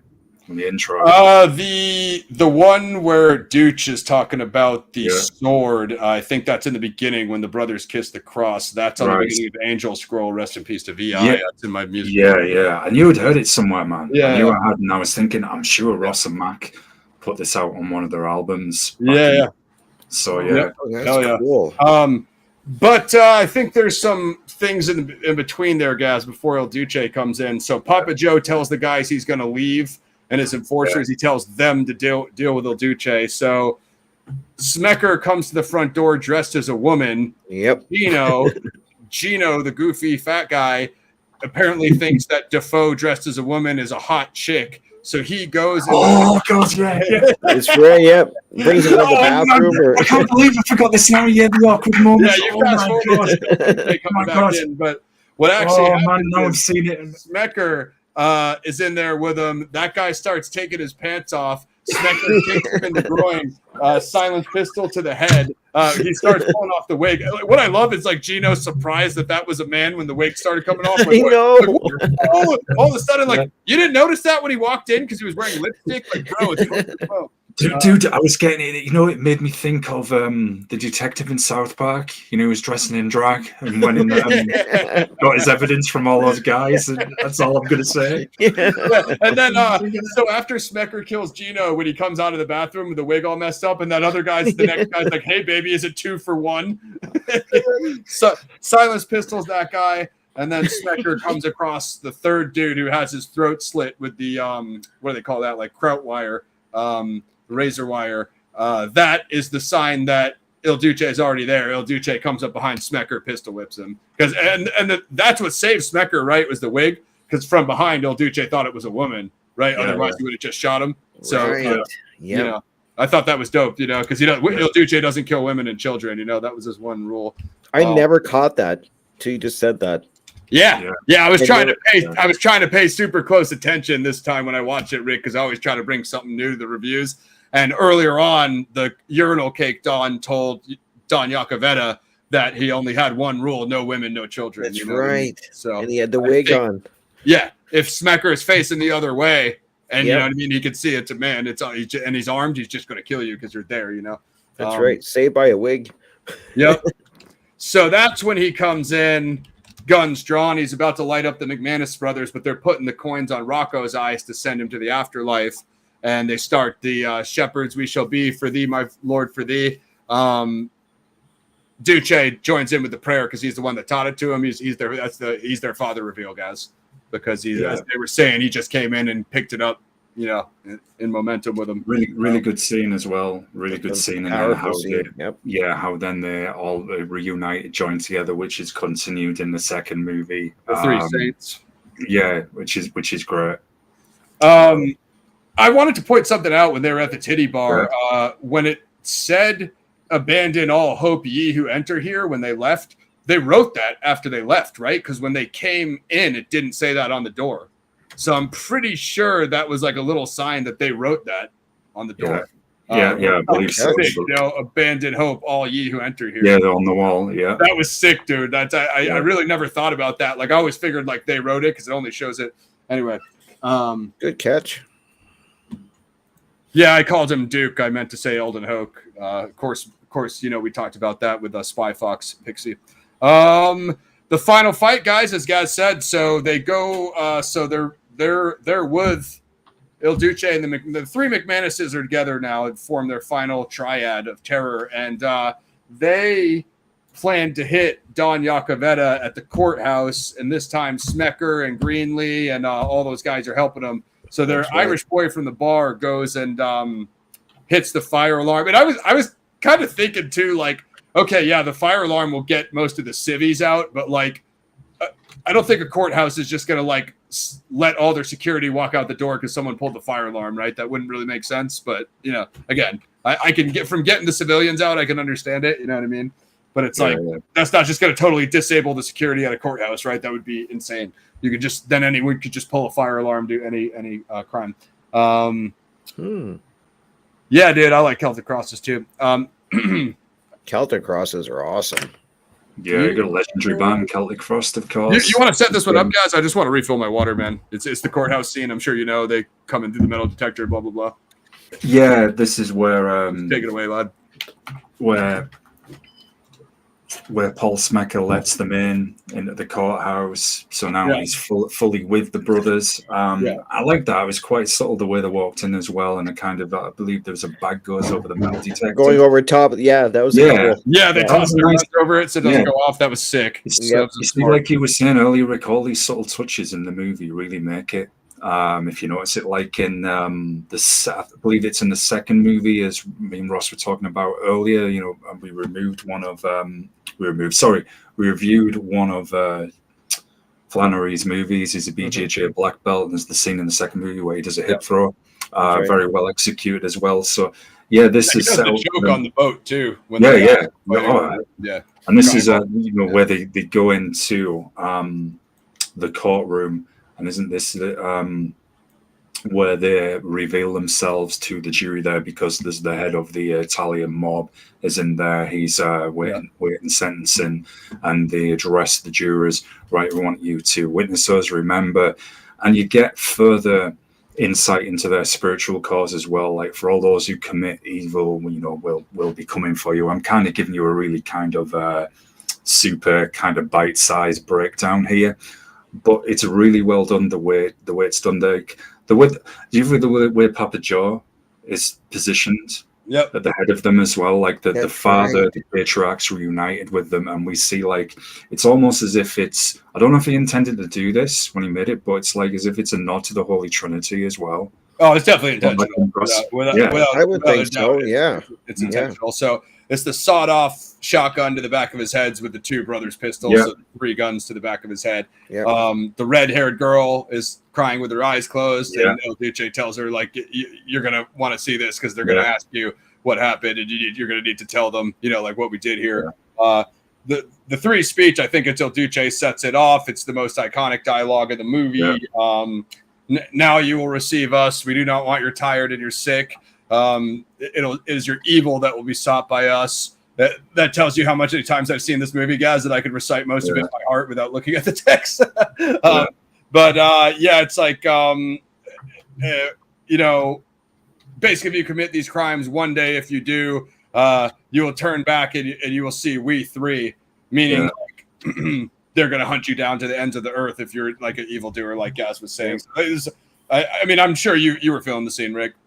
Oh, I loved it. I thought it was a great ending, and it really makes you want to see. Like now, once you see it, if people that watch it, you have to go see part two. Like you have Hell to, yeah. because it really it just blends perfect, and I love the ending, and that's cool that you can recite that, Ross. Dude, I've seen it That's many incredible. times, bro. Yeah. So Smecker is in the back room listening to the speech. So when the gunshots go off, he you know, you can see like he knows they did it and he agrees with it. Yep. When Il Duce grabbed that judge off the seat and pulled him down the step, he actually broke that guy's ankle while they were filming because he really grabbed him in his robe and yanked him. So there's like a little bit of crazy stuff. Then obviously Flannery Connor's voice was totally shot from that car rising scene. So like when he had to deliver that, like he was on the side of the set with like a lemon tea, like whispering in Troy's ear, trying to save his voice for the speech. So just a lot went into that. I think it's probably the best shot, at least the best scene in the movie when they exterminate that guy. And then everyone runs out after they shoot him. That's when they start interviewing the red-haired girl. The last thing we see is them asking Connor asking Duke how far they're going to take it in the motel room, and he's smoking a cigar in the motel room, guys. I guess that was a smoking room. Back in the day, a little bit, right? Jeez, yeah.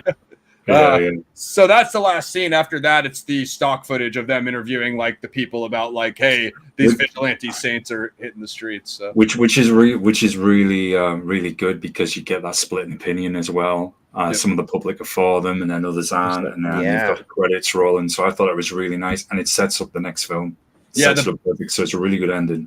The bagpipe song is a song called "Pipes" by Troy's band. Anything else you have on that last scene, Rick or Gaz? No, you guys covered. I love it. I definitely agree. I forgot about that part where at the very, very end you kind of get the public's take on it. Like some are for them and some are against. So that's really cool, and it does lead perfect into the part two, for sure. Yeah, good.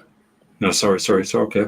It wasn't important. It was the guy who shot that stock footage of the street interviews. Like Gaz was saying, he's the dude who did the documentary about Troy and the Boondock Saints, which is called Overnight from 2003. Overnight, it's an okay documentary. It's cool to learn the story of how Boondock was made. It's also very biased, and it also paints Troy in the worst light. Like he's just like this self-obsessed, selfish dude that only cares about himself. Mind you, he was carrying this entire cast and crew and his whole band while he was like doing all this stuff. And then it also basically brands him as like a failure at the end of the documentary. The only problem is Troy got signed to make Boondock Saints 2 after that. You've already seen my graphic novel. And so, yeah, it's basically all wrong. But again, to learn the story of, like you were saying, Rick, the contracts of how Miramax, Weinstein picked it up, then they canceled it. It got bounced around between studios. So it's an interesting story in terms of film making. And I heard something too about, I'm not sure if it was the actors, but somebody didn't get royalties for everyone. Something. It was Troy sued for that too. That's and he insane. won. He got everybody paid for the royalties, and that's how he got sequel rights. So that was okay, cool. Okay. Yeah.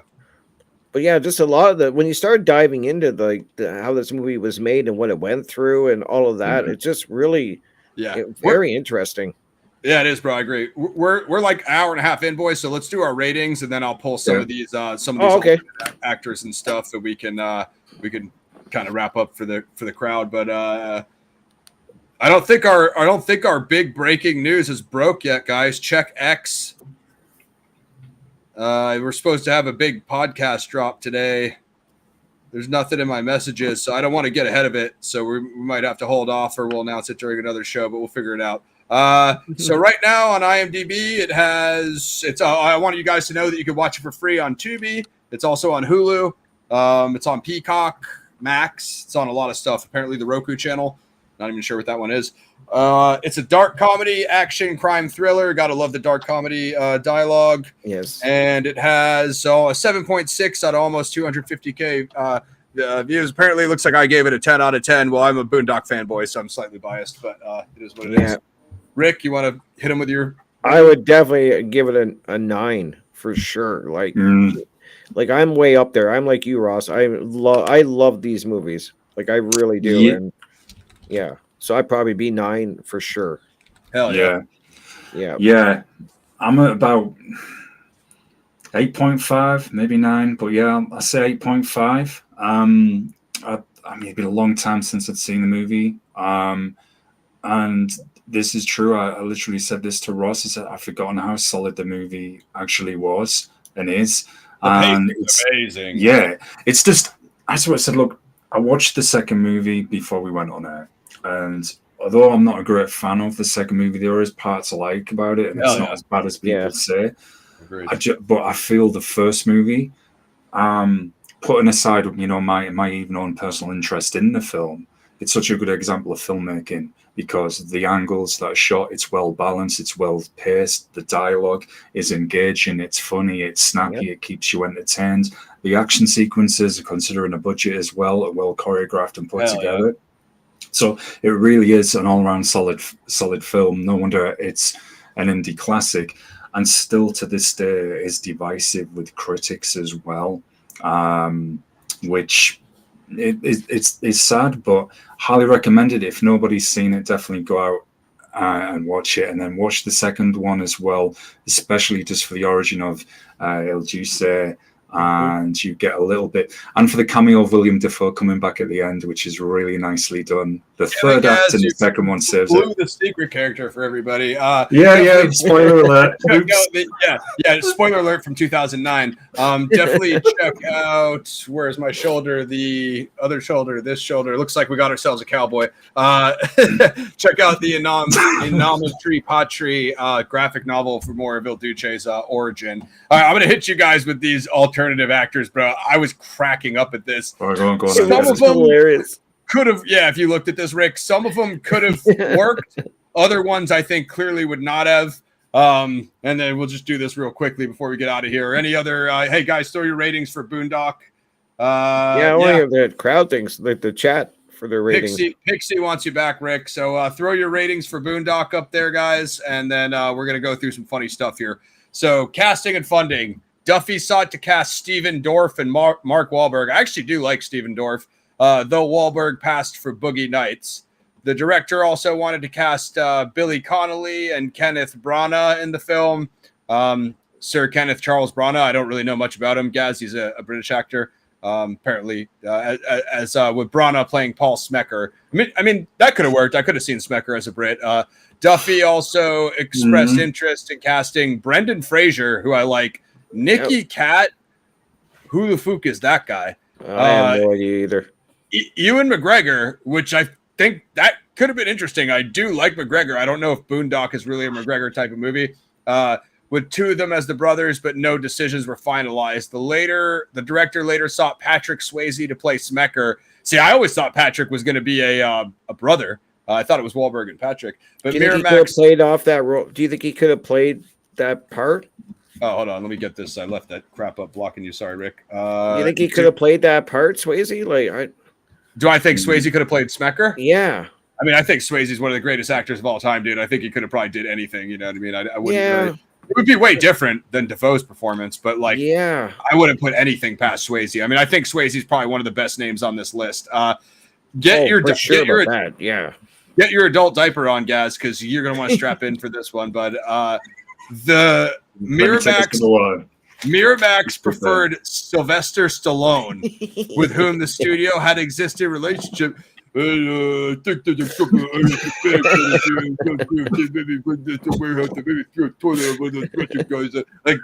how would that have worked? How did they come to you with Patrick Swayze and they actually go, hey, we were thinking about Stallone, and he's not a mafia boss, he's not a MacManus brother, he's Smecker. Like, what? Who was smoking out? I love Stallone. Gaz knows I'm #1 Stallone fanboy on YouTube, but I don't know about this decision. I mean, Stallone for Smecker? No way. Yeah, I couldn't have seen that. I mean, he was awesome in Copland. He was. That's an incredible film. He was dope. No, I don't think that would have quite. I love the guy. But I'm not saying he could do anything. And I just, not in that role. Like, if you're going to use Stallone in a Boondock, I don't think you'd have him be the special agent. And again, I love Stallone, but I was dying when I read that. Bill, and the other ones they came with besides Stallone, these are also funny. Bill Murray. Okay. I thought you were going to say him. Bill Murray. Bill Murray. Another actor I love. Peter Venkman in Ghostbusters. Yeah, it'd have been a different performance. Like the man who knew Little or something. I'm thinking, could he have done that comedic kind of interesting delivery? Better than Stallone. I think so. Yeah. Of course, Rick. He's like, I'll take Murray over Stallone any day. Oh my God, yeah. Murray is. I love Murray, of course, and then Mike Myers, which I thought was interesting.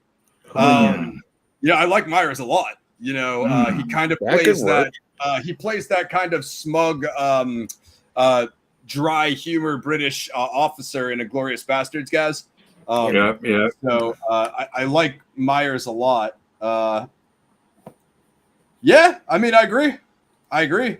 I just, again, that's quite an eclectic list, though. Sylvester Stallone, Bill Murray, and Mike Myers. I really don't see what the continuity is between any of those three actors. That's as opposite. That's as opposite it gets. Like, hey, Smecker is somewhere between these guys. Like, what? I don't understand that character. Like, of course it's Willem Dafoe.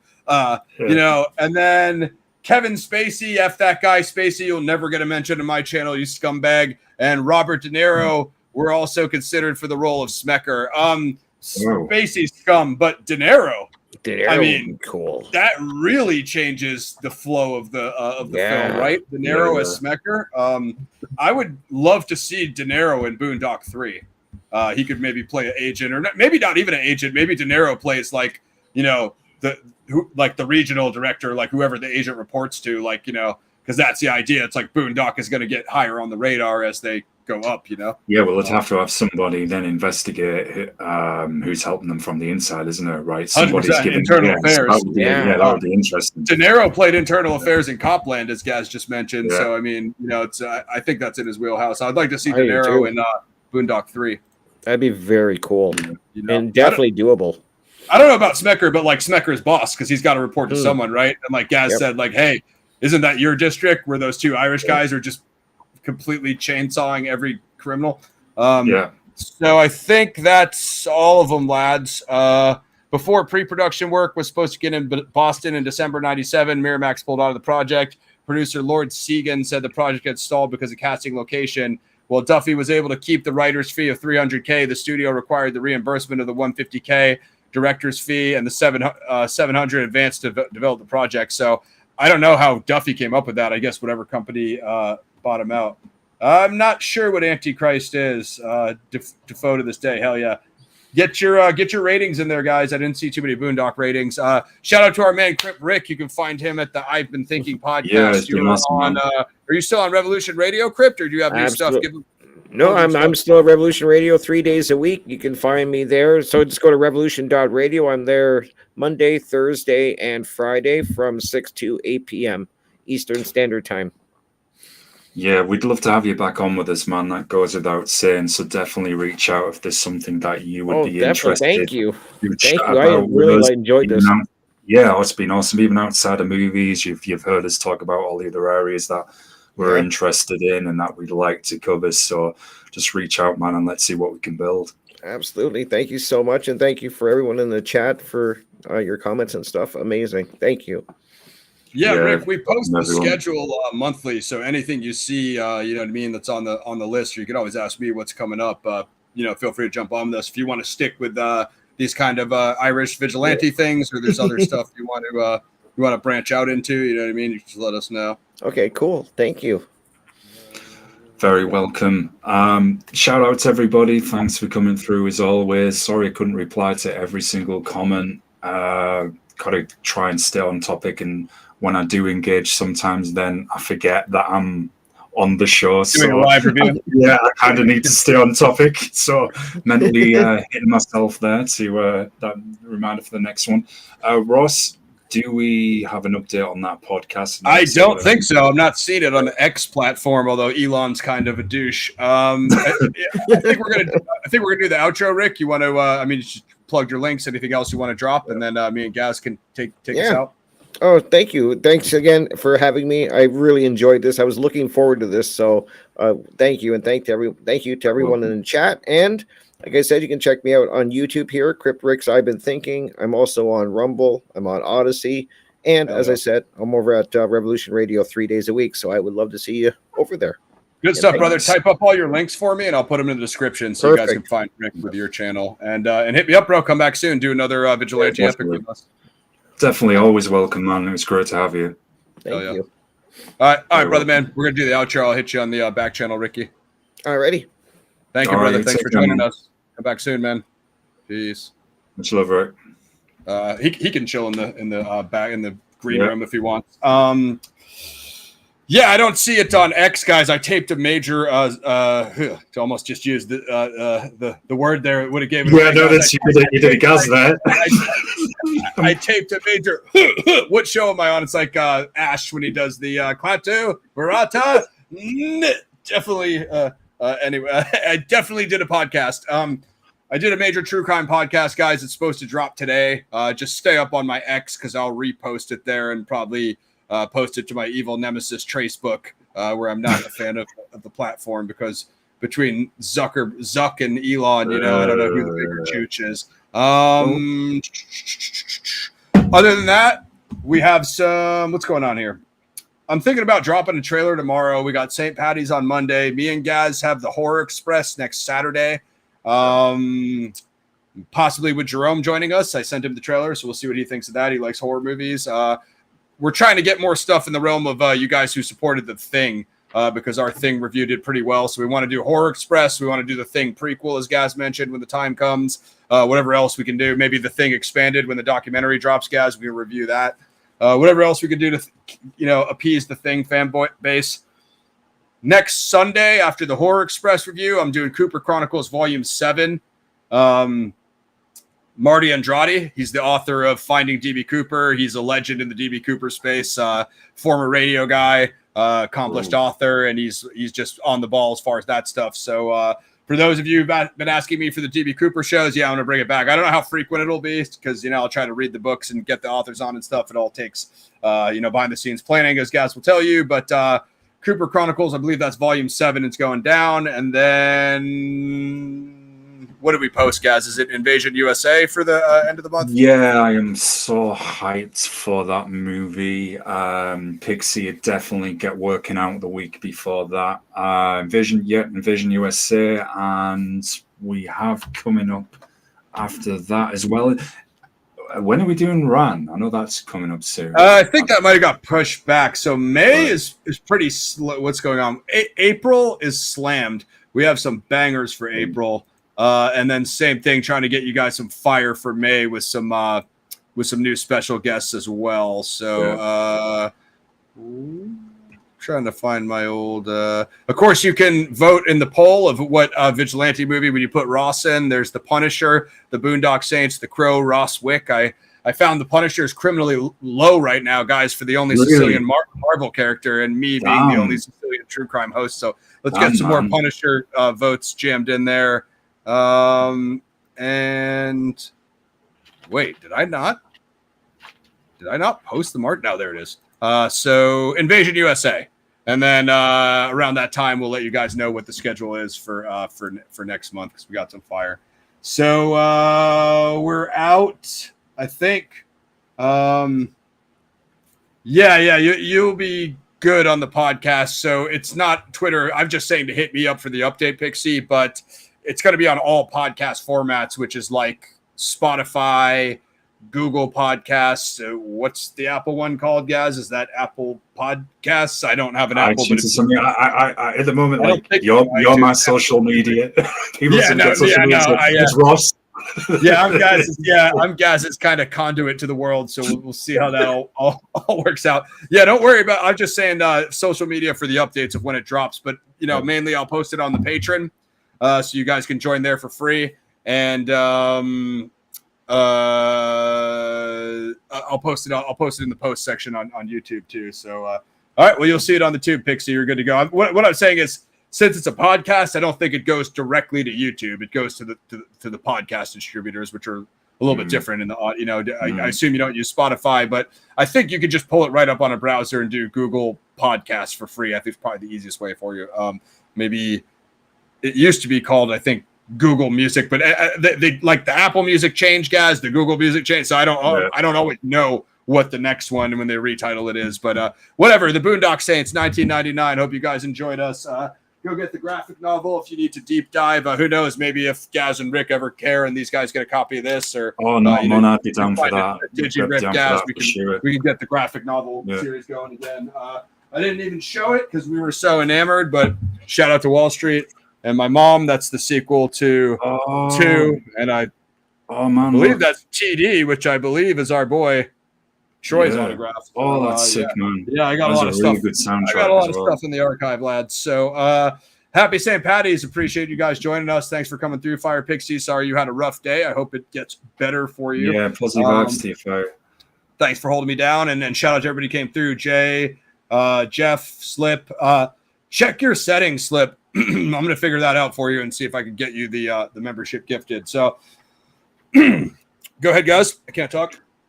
It's okay. I just saw something what Red said. Do you mean Minskar? Not enough time to go into it now. You could argue, I guess, early napalm death could be considered Minskar, and have subject for another show maybe one day. I just want to thank everybody for coming through as always. Definite thanks to Crip Roy. Really looking forward to doing more shows with him. That's absolutely sick, Ross. We'll see you next week. Keep an eye on the Tube and Rosh's social media for news on this podcast. Minecraft core, yeah. And there's Minecraft movie coming out as well, Slip. But yeah, I don't think that's something we'll cover. Mosh Shinobi is a little quiet at the moment. I know that. We are testing things behind the scenes, but at the moment we are focusing on things here at PXF, Paradigm Reviews, but it's all under the umbrella of PXM, folks. So we shall keep the content going.